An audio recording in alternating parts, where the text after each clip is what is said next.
Hi, hello, it's Pip here from queenpipcards.com. Welcome. Today I am making a card with By the Bay. If this is your final chance really to get this stamp set, celebration runs out at the end of this week. So I haven't done enough with By the Bay and I just wanted to do another card based on one that I saw that Stampin' Up themselves had done using these little birds. They're so cute. And Sean loves birds and he loves, you know, seeing birds on the flats and stuff like that. So I thought, yeah, I'm going to make Sean a card.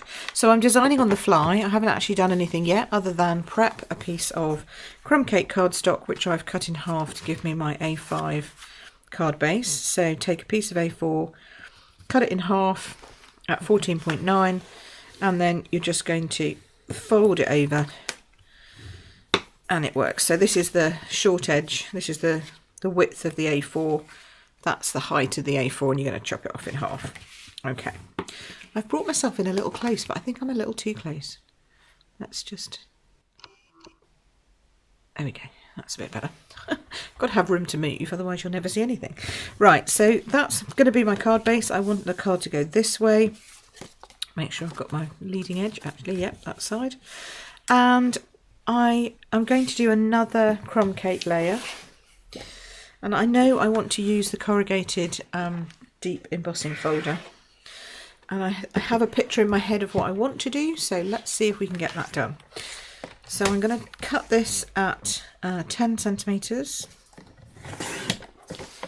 and then by 14.4 centimetres. So it's going to give a crumb cake on crumb cake mat that's going to go on the back like that. Right, so we're going to use that and we're going to use Thinking of You. So Thinking of You and the birds, that's what I'm after.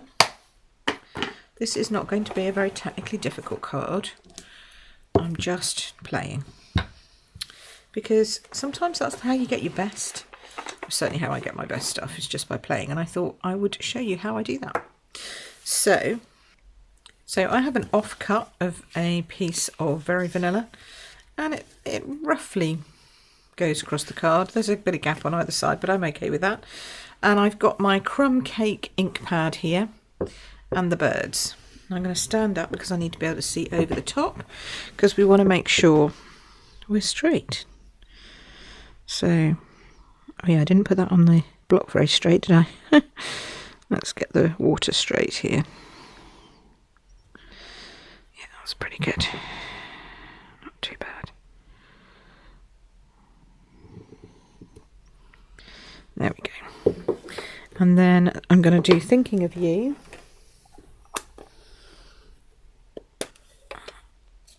Just going to open my soft suede.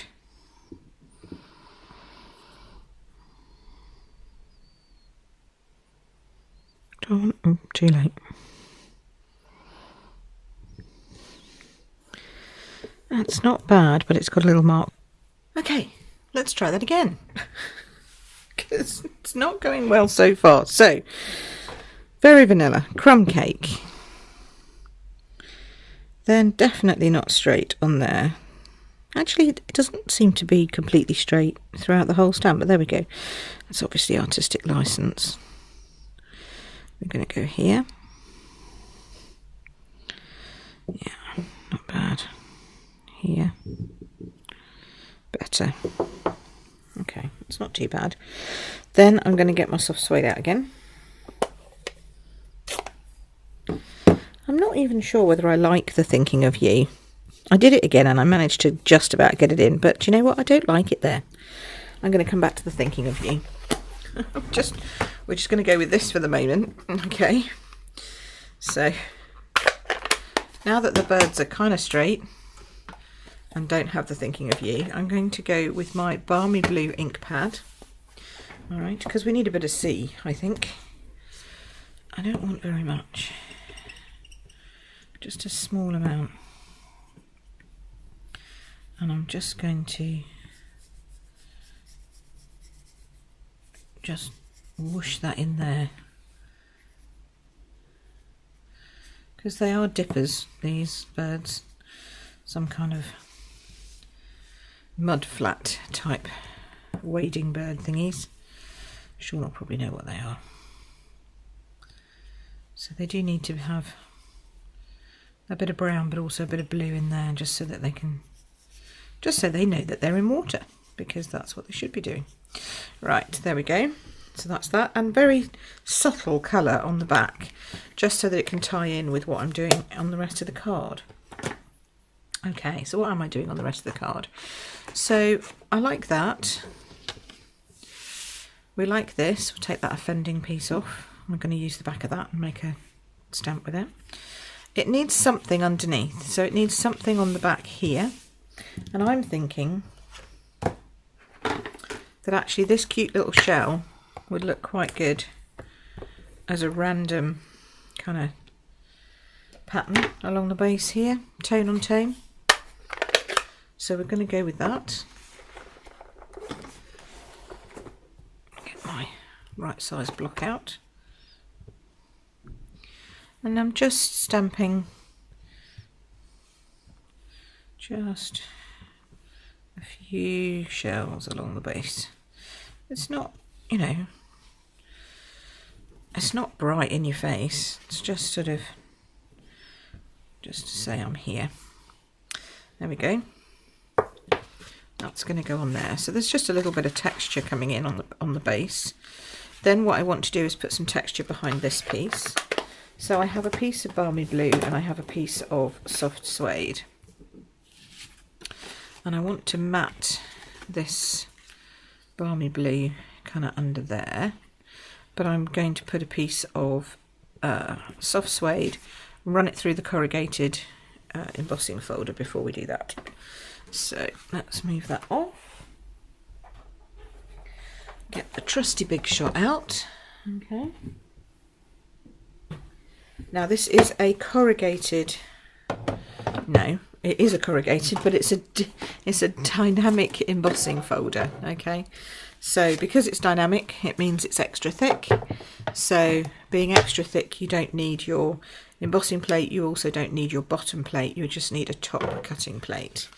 Then I'm going to take my small piece of, and you notice I haven't measured any of these. These are just offcuts, because you should be able to make a card off of offcuts as you go through, and just decide then what you want to do with them. There we go. So pop that through. A bit like MasterChef. I watched MasterChef the other day. They were doing, last week they were doing the semi-finals, and they basically had to make a whole meal out of scraps. Like a whole dish. Not a whole meal, but a whole dish out of scraps. And they'd given them fish heads and, you know, vegetable ends that you'd normally chuck away and, you know, all that kind of stuff. And this basically is my card version of that. It's what have you got left in your scrap box and how can you make use of it? Because we don't need to start cutting into a new piece of cardstock when we've got a little bit like that. And they just sit in your scrap box and then nobody ever knows what to do with them. So here we go. This is what I'm showing you today, is what to do with them. So I like that. I love this corrugated. It's lovely, isn't it? It's just nice. Oh no, actually maybe the blue should go on top of that. Like this. What do we think? It's kind of like a sea fence. Yeah, I like that idea. There we go. Now, because it's for Sean, obviously, twine, not ribbon. Although, you know, he wouldn't mind a bit of ribbon, I don't think. Have I got it? I thought I said I had an open one somewhere. Find my end. There we go. No, this must be the end. Oh, who knows? Got lots of ends. Oh, I see, that's just a piece. Okay. There we go. We use that bit as well. Right, so I'm going to need to tie that round there, probably offsetting that like that, and then we'll put the sentiment up there. Yeah, there we go, pretty much done. Right, so I'm just going to lop this piece off, keep it straight. This is where I would measure. Okay, so I'd come in and I'd say, right, I do want it to be a little longer than this. So I might not measure it completely, you know, accurately, but I might just put this piece in to where I want it roughly to look. and just give that a chop and see how it looks, rather than measure. There we go.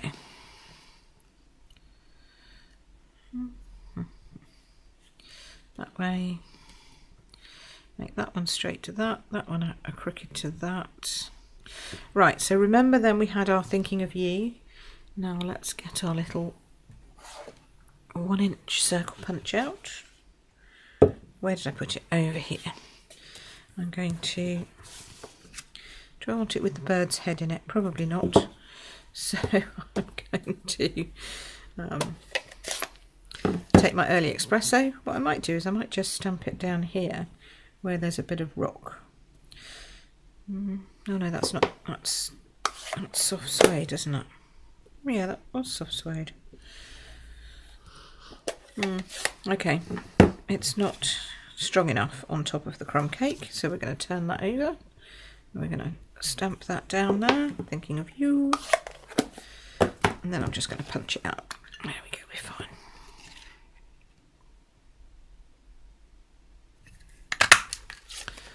Perfect. All right, and now we're into assembly mode. How quick was that? Well, I can tell you it was about 10 minutes, and that included me faffing around with it a couple of times. So yeah, not bad. So what you need to do is just come up with a few colour combinations that you think really nice work that you like. So in this case, I've gone for crumb cake, balmy blue, and soft suede. Not quite sure where I got those colours from. I just decided, yeah, I think they're going to look good together.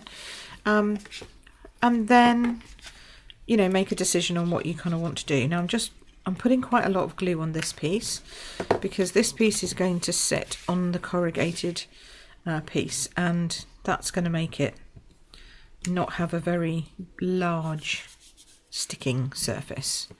Yeah, because it's wobbly, so it's not a flat surface to stick onto. That should be fine there. Put this one there. Oh yeah, I like that. Look at that. And then we'll either put him up here or maybe down here. I'll think about that in a moment. So this then I'm going to wrap with the twine. Always have it in this left hand. Well, if you're left-handed, you'd have it in your right hand, but obviously I'm right-handed. So it's going to go over here in my right hand. Chop that off. And I leave myself quite a lot because I'm, like now I've decided actually, I think I might go around that again. Make it really thick, almost like a rope type of linen thread. There we go. And then tie it here in a double knot. I left myself a little short, but you would obviously be more sensible and leave yourself more tying room than that. There we go. Okay, so I'm going to pop that up on dimensionals. Now it's quite a long piece, so we're going to need a good support system. Remember, we don't like soggy middles. Yet definitely cooking has influenced my crafting and I didn't really know it. Oh well. Hopefully in a good way. We're making cards with scraps and there's no soggy middles or bottoms as it would be in crafting world, but I mean in cooking world. Here we go. Okay, then that's going to go, how did I have it? Just about there, didn't I? Straight with the top piece. Yeah, that's it. That'll do. And then this one I'm going to lie flat because it's got the corrugated, which already gives quite a large amount of height to the piece. So we're just, again, going to try and go down some of these ridges, go across as well. But there's no point putting glue in the hollows because it's not going to touch anything. You need to get it onto these ridgy bits. Literally, you can just go across like that. There we go. Then this one comes out like this. There we go. What do we think? A bit like that. Need to hold it up so I can see. Yep, there we go. And then this one I'm thinking just down there on a dimensional. Yeah, I like that. Well, I quite like just those little birds actually as a as a highlight piece. You could pop that out as a little, no, let's not do that. Getting sidetracked, Pip. And then putting the dimensional on the wrong end. It needs to be this side. There we go. Because that's going to go there. Lovely. So there you go. A very, very quick card. Very, very quick card with By the Bay. And as I say, By the Bay is a stamp set that is now pretty much gone. A celebration ends at the end of this week. And if you want to get this stamp set, you can get it by spending £45 in my shop, in my online store. And you choose this as your celebration item, which means you get the stamp set for free. So you could get the inks, the card, the corrugated embossing folder, you could get the punch, you could get the thread, you could get some snips. I'll add it all up, but I think you'll probably need to add a little bit extra. But £45 worth of stuff that you're going to use anyway. And then you get this beautiful stamp set with these gorgeous pictures on and the sentiments, which are great, for free. And I like this one especially because it's quite a UK stamp set, if you know what I mean. I think they're very traditionally English, or actually not even English, but Great British, you know, United Kingdomish stamps. I get into trouble. I can't just say English, and I don't want to, because, you know, I've seen these in Wales and Scotland and Ireland and all over the place. So, but I think it's quite European. Shall I put it that way? And this house is quintessentially something from the Yorkshire Dales, or maybe from Cornwall or something like that. So, or as I say, Wales again. So I think it's really very much our stamp set. And I know quite a lot of my customers have already liked this one and purchased enough to get it for free. So I wanted to give you another chance to just pop that into your bag before the end of the week. So there you go. By the Bay with Stampin' Up stuff, scraps. Have a go, see what you can make. And I will see you again next week. Thanks ever so much for watching. All the details of everything you need are in the description below or over on my blog. So have a great day. Thanks ever so much. Take care now. Bye-bye.